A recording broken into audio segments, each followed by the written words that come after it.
I am in downtown Orange, Old Town Orange, California, and the antique stores here are absolutely amazing. Hi jewelry lovers, it's Janine over at SLOHappyVintage, and this is not the video that I had planned for today. I put out that teaser video and everybody wants to know, okay, well, show us the treasures. So I think I'm going to run through that and then kind of share some of the other footage for later. We'll see how that goes. I've got my coffee, it's early in the morning. I am rocking some Edwardian jewelry today, bracelet as well, and let's get going. This is the tray of loveliness that I showed on my little teaser short. There's some real treasures in here, and then there are some not so. All of these things came from mostly antique stores, and I wanted to talk a little bit about what I look for when sourcing. The key thing about sourcing jewelry, the little video, the song was I make it look easy. Well, it's not easy. It is a matter of knowledge and a feel for quality. Oh, I say this time and time again, the more things you know about jewelry, the better you are going to be at sourcing. But I think one of the most important things is being able to sort through a bunch of jewelry pretty quickly and recognize what is valuable or high quality and what is not. Now, some of these pieces are not, well, looking around, they're all pretty high quality actually. Mid to high. Yeah, it's all costume jewelry with a very few exceptions, but okay, we're just gonna start. Let's just start with these. They're just glass earrings, but if you look closely, you'll see there's a swirl of a different type of glass in this big piece, and then the weight of these, I know you can't feel the weight of them in a video, but they've got some weight to them. They are pierced, so they are a little bit newer, or somebody could have possibly converted them from clip backs to pierced, which is more likely the case, because if you look at this finding, it looks like it's a newer finding. So anyway, they were just lovely. The weight is good, and they were relatively inexpensive. Oh my gosh. I don't know if any of you are familiar with Orange County in California, but the city of Orange has a downtown that I want to call it the Orange Circle, where it's kind of a roundabout, and then every street coming off of that roundabout is full of nothing but coffee shops, antique stores, vintage shops, just amazing stuff. I'm going to throw a little bit of footage in here right now to show you what.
So I'm going to try to pull the pieces out that I found from those antique stores in Orange, and this is one of them.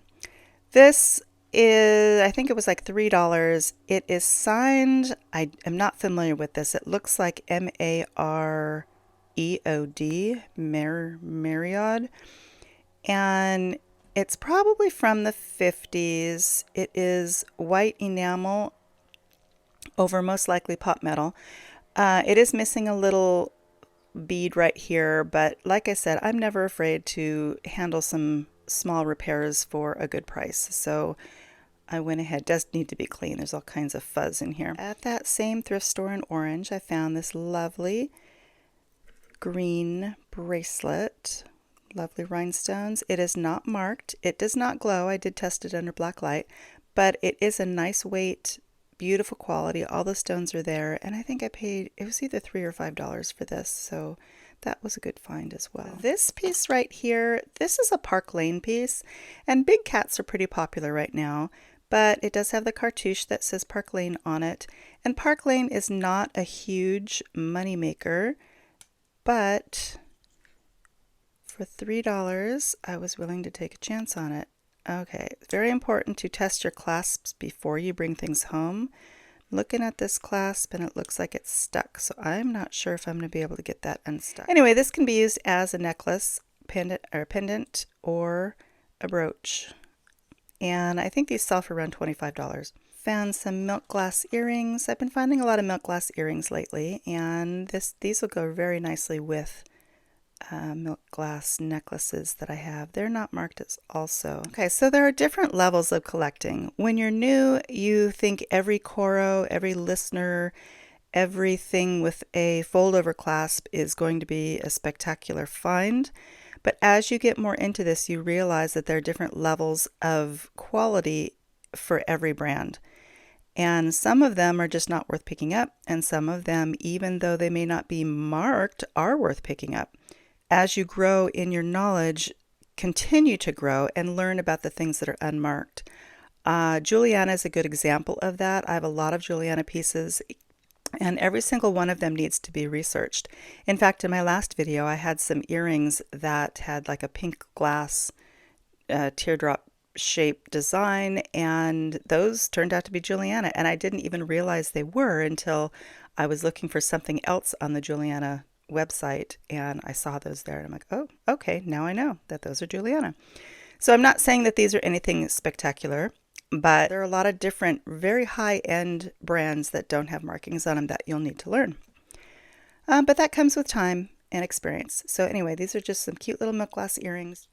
This piece, this is one of my favorite pieces from that trip down to Orange, and it looked to me like a Florenza, and I do love Florenza pieces.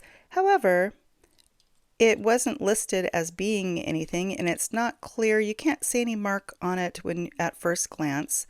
However, it happens to be a fold-out locket, and places for pictures. The surround is on this one. The surround is missing on these. But when you look in here, it is marked with a Coro Pegasus patent pending sign right there. So this is an earlier Coro, and I would say it's definitely like a mid-range Coro. It's not the highest of high-end Coros. It's not the typical Coros that everybody thinks they found a gem when they find average Coros, but this one it's kind of special. So it's very intricate. I love it. The fleur-de-lis. It's missing a couple of stones on here, and once again, I'll go ahead and fix those. Really nice piece though. This is an Asian panel bracelet. I have yet to find more information on this piece. It's got etched designs on the back of it, and it's hand-painted porcelain on the front.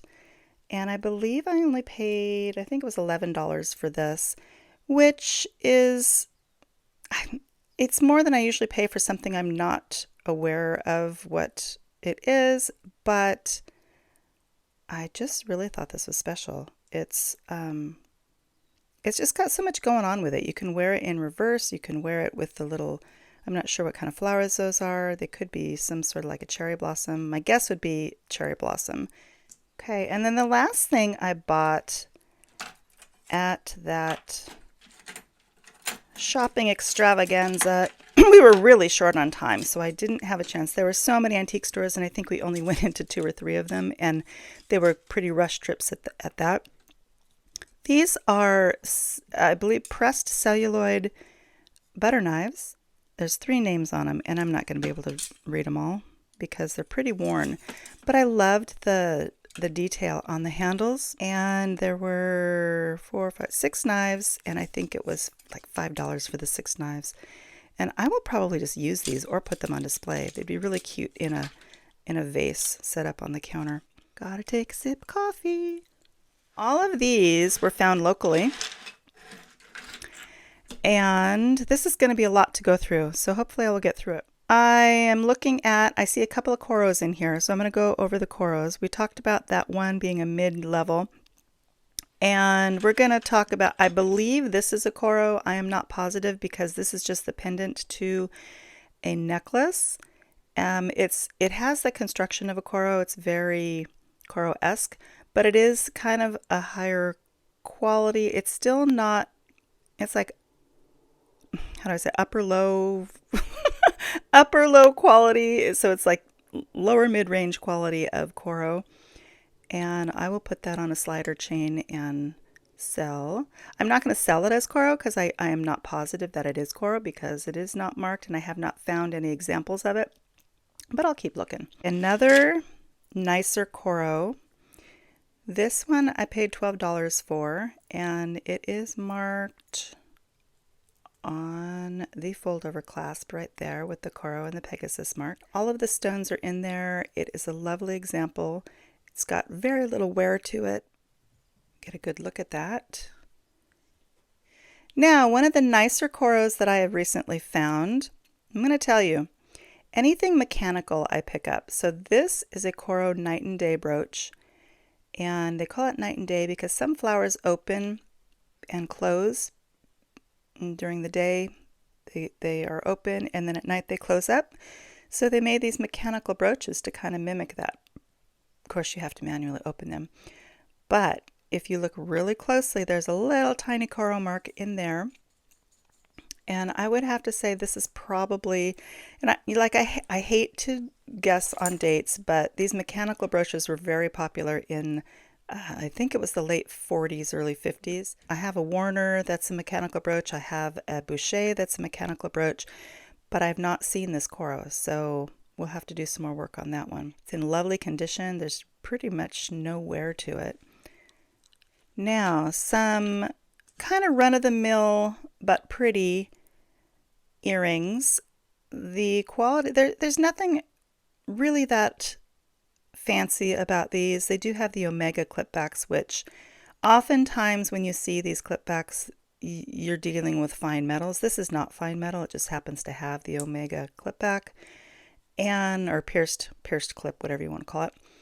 And I just like them because they're AB rhinestones. They are very well, there's a lot of detail in these. And they were just $3, and somebody's going to enjoy those. These are things I can put on eBay for not a huge price, but they're quality pieces. I'm also doing some more research on these. I don't pick up a lot of cufflinks, but these were very nice quality. They do have a symbol in there, and I'm having a hard time figuring out what that symbol is. It's a D with the fleur-de-lis in the middle of it, and it looks like the Christian Dior D, but I don't think these are Christian Dior. But anyway, they're nice cufflinks. They've got the bullet back, and these were in a $2 pile, and I thought, yeah, they're nice quality. Also in the $3 bin, I found these Renoir copper earrings. These are very mid-century, and Renoir, even though it's marked, Renoir is not having its time right now. It's not having its day in the limelight like Trifari is. I do believe it will eventually when copper metals come back in favor. They're kind of on the out right now, so I might end up holding on to these along with the other Renoir pieces that I have. They're lovely earrings. They're, like I said, very mid-century, but they are not commanding the prices. There are some pieces that are quality that don't seem to sell that well. Also in the $3 bin was this lovely little Victorian bar pin. Don't know, let me see. Let me turn another light on, see if you can see this a little bit better. It's got a little glass rhinestone in there and some little stars, but it's got the tube hinge and kind of a hooded C-clasp. And it's just a lovely little piece. I'm not quite sure what I'm going to do with these. I have a whole collection of Victorian and Edwardian things, and it may just end up in there. But anyway, I wanted to show it to you. And again, in the $3 was this little bug. This little bug has an onyx body and it's missing its head. I believe it needs to have a flat onyx head in there as well. But I do like unusual things, and the quality on this piece, it's also gold filled.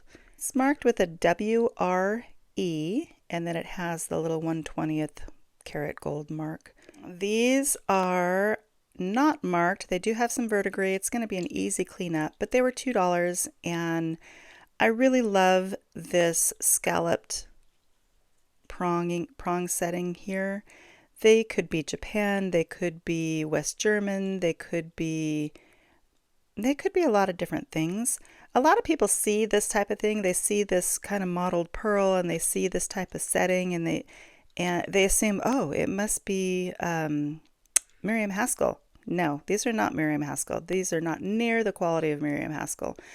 While we're talking about Miriam Haskell, I'm going to show you some Miriam Haskells. These down here are Miriam Haskells. So if you look at the quality of these, the intricate detail, there is a little damage to the pearl, but you know, these guys are pretty old. Miriam Haskell did design work, I think, into the 60s, but a lot of her work is signed, a lot of it is not signed. So these were two of the gems in this lot. Miriam Haskell is known for everything being wired together. All of these little pearls, all of these little flowers, they have little wires going through them that attach to the back. And then she would often cover the ugly back of wires with a piece of filigree. Now, the older pieces don't have this filigree part on it, but the newer, it's all relative. They're all pretty old, but the really, truly older pieces typically are not marked. But once she went to this filigree backing, she started marking things. So around this little dial, you can see it'll say Miriam Haskell on it. These I found in a $5 section of, this was a thrift store, and these were $2. So relatively speaking, big bang for my buck on the $5 ones. Miriam Haskell pieces can sell into the hundreds, let's just say that. And while we're talking about Miriam Haskell, I don't know if you can spot another Miriam Haskell on here, because there is another Miriam Haskell on here. And is it this? Is it this? Is it? It is this. Now this was hanging up in a $3 conglomerate of necklaces, hundreds and hundreds of necklaces hanging up. And when I first came across it, I thought, oh, it's plastic. It's, you know, from Japan. And I don't buy plastics anymore. I don't typically buy Japan or West German plastics anymore. Glass I might, and I thought this was plastic. It looks like plastic. Actually, I think, yeah, it looks like plastic. But when you feel it, it's cold and it has a little bit of weight to it. But when you're just thumbing through things, you don't often notice that. You just go, oh, it's a cheap plastic necklace. Well, I probably passed by it a couple of times, and then one time when I was passing by it, I saw this. Now, when somebody puts that much work into a clasp, and the fact that those beads are wired, you're going to take another look at it. And I took a closer look at it. It was pretty dirty, and I took a closer look though, and I saw this, Miriam Haskell. So I, of course, snatched that one up and put it in my bag. It's a 2-strand floral necklace. Well, I say floral. It's not really floral. It's just beads. These are fun little, I don't know if you'd call those, I don't know what kind of shape you'd call these. They're like paddle-shaped glass beads. But it's all glass. And it's funny because when I first bought it, I still thought it was plastic, but I threw it in my cooler, the bag in my cooler, and it sat up against the ice pack. When I took it out, it was freezing cold. I'm like, oh, that's not plastic. So that was another really great find. Okay, we still haven't gotten to the most valuable things here yet. And I don't know if you see them, but we will keep going. These right here, some 80s earrings, nothing too special other than the fact that they're just fun. They were a whopping $2, and I'll put them with my 80s earrings. And these I found at the swap meet. And then these over here, all of these were $1 each. This is a glass necklace. It's not marked, but it is really pretty. It's got an older hook clasp, and we'll put that aside. And then this Trifari I found in the dollar lot. There's something about Trifari. When you get to know Trifari, you just start knowing it. It is missing a pearl here. Trifari pearls are like gold. I've said it before. You can't match a Trifari pearl with anything other than another Trifari pearl. So it's best to hang on to your mismatched earrings. If you find Trifaris that are damaged, that have some pearls in them, grab them anyway, because they made their own pearl luster and it doesn't match things that you can find for replacements. It's marked very subtly. Usually they're marked on this side of the clasp, but they used one of those hooks that has a ridge in it, and so they ended up marking it. I don't know how they did this, but it says Trifari down on the inside of this clasp, right in there. And like I said, when you get familiar with Trifari, you will just see the quality, you'll see the color. All three of these are Trifari. This is the typical color gold they used. This one, I believe, is a little bit newer. It has the same mark. But I don't know that this is the same quality as these, but it is Trifari, and they were all really inexpensive. This was $5, this was $1, and I'm not remembering how much this was. I want to say it wasn't more than $5. I want to say it was like $2. And we're missing a rhinestone here. I love it when stores will discount based on a missing piece, because I like to fix pieces. So those Trifaris still haven't gotten to the most valuable. Still going. All right, these I paid up for this one. I paid $8 for this piece. This looks like check glass. You can tell by the quality, the facets, the weight. The Czech area is known for its glass, and they exported glass all over the place for other people to use in their jewelry. So I'm not going to say this is made in Czechoslovakia, but it is, I believe it is Czech glass. It's got a very old spring ring with just that thumb catch. Once again, a lot of people think that this is broken. It's not broken. That's the way that catch is meant to be. And then the other one, this was in the $3 section. This also, I believe, is Czech glass. This one is just a strand on cording, and it could probably stand to be restrung and have a clasp put on it, but I liked it just the way it was. Beautiful square beads. And these pieces are, they're either worn or they're none of them are identical. So I'm not sure if it's just wear or if these are something special, like they're hand cut. I don't know, but it's pretty old glass.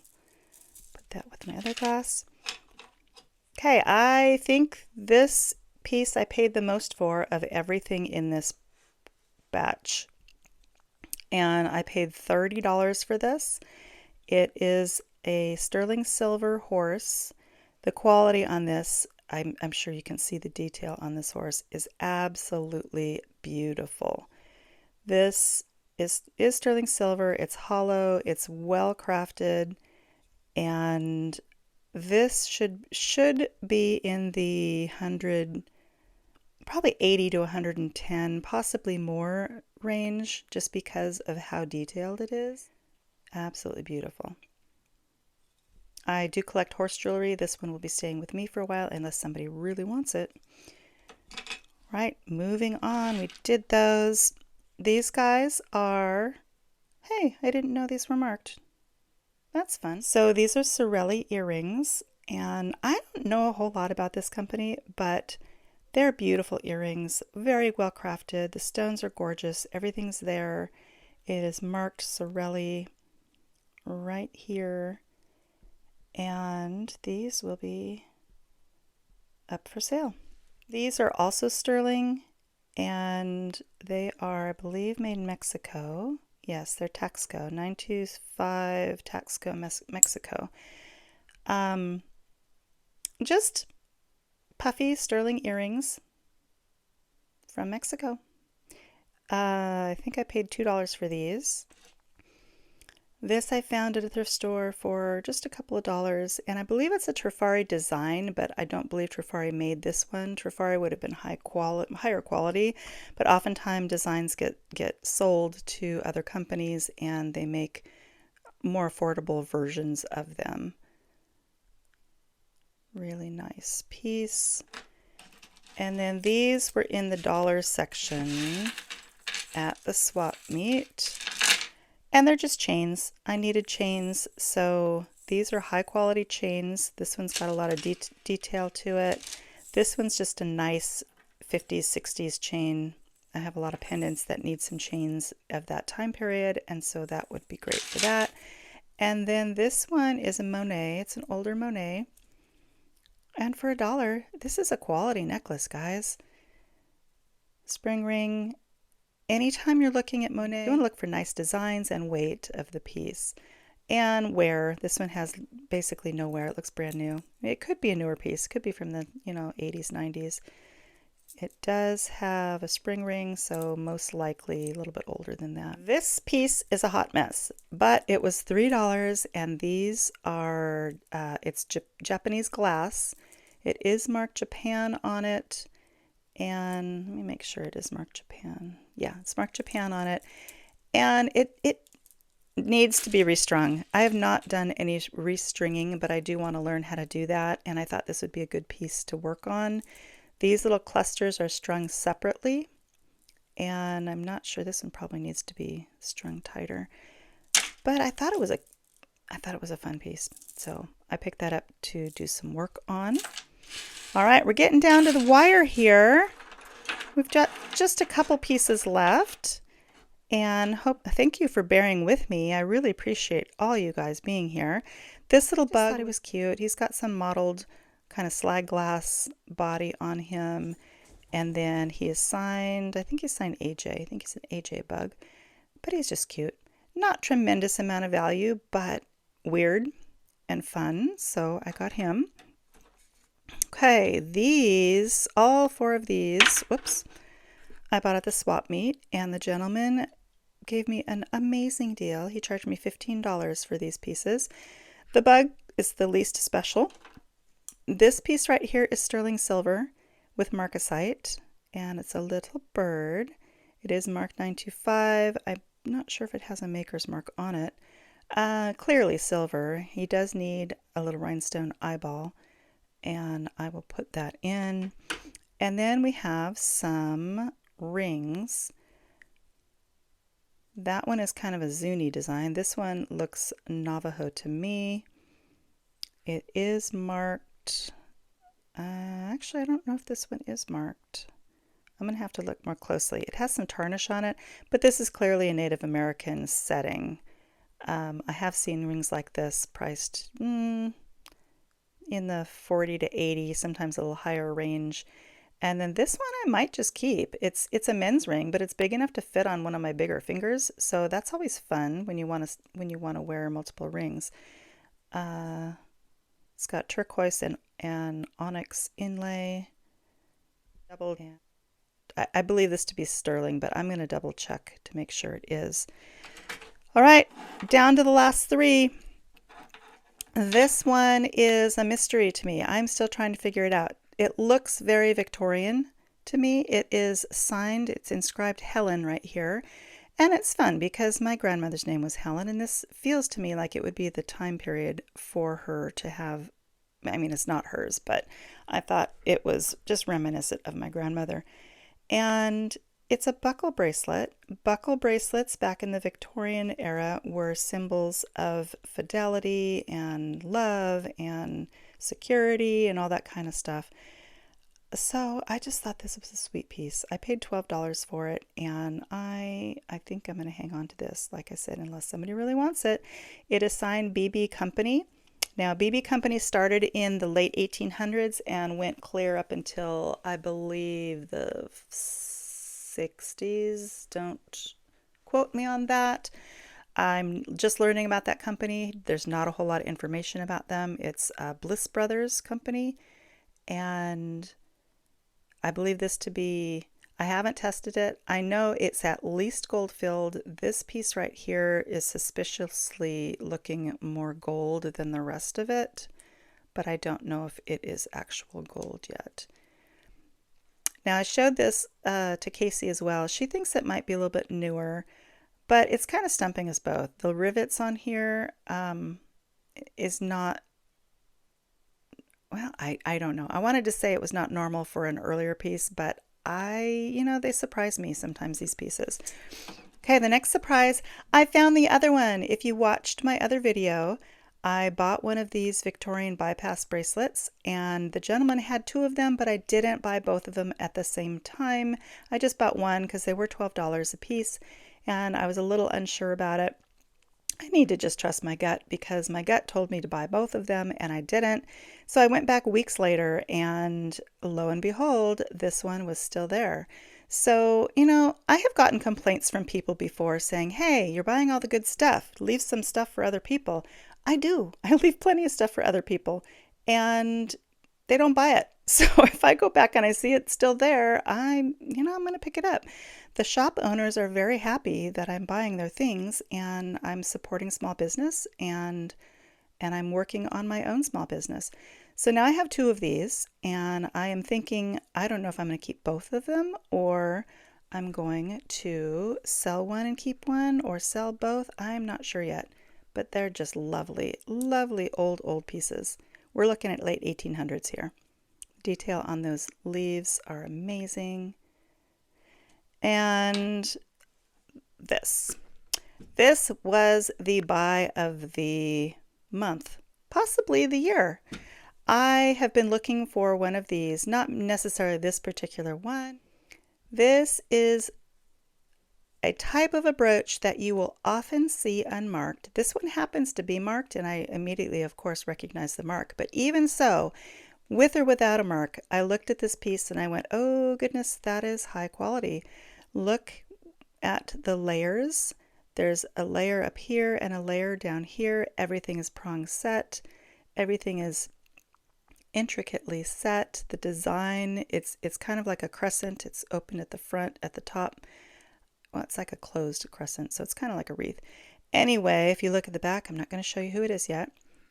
There is hook and eye construction there. That's something to look at. See that little ring there? I don't know if you can see it very well, but there's a little ring attaching one of the layers to the other layer. And if you have any guesses as to what this piece is, I'm going to tell you. It can be a pendant or a brooch. The pin is part of the construction. It's not glued on later as an afterthought. And if you guessed Schreiner, you're correct. This is a glorious Schreiner piece, Schreiner of New York, and I paid $14 for this piece in a thrift store. And now don't get me wrong, this thrift store I frequent, and they typically will price things quite fairly for a collector, but usually a little bit too high for resale. This, however, was priced just right. It's priced perfectly. And most of their brooches, if they're not gold or silver, they price in the $12 to $15 range, sometimes upwards of $20. But they send their jewelry to a jeweler, and most jewelers, they know gold and silver, they know fine gemstones. They're not typically familiar with costume. To a fine jeweler, costume jewelry is basically, subpar.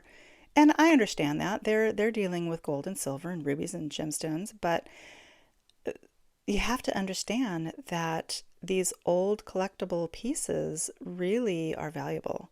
And I'm hoping that people don't catch on. I mean, other than we collectors, but This is my very first Schreiner, and I'm quite excited about it, as you can tell, because I'm talking nonstop about it.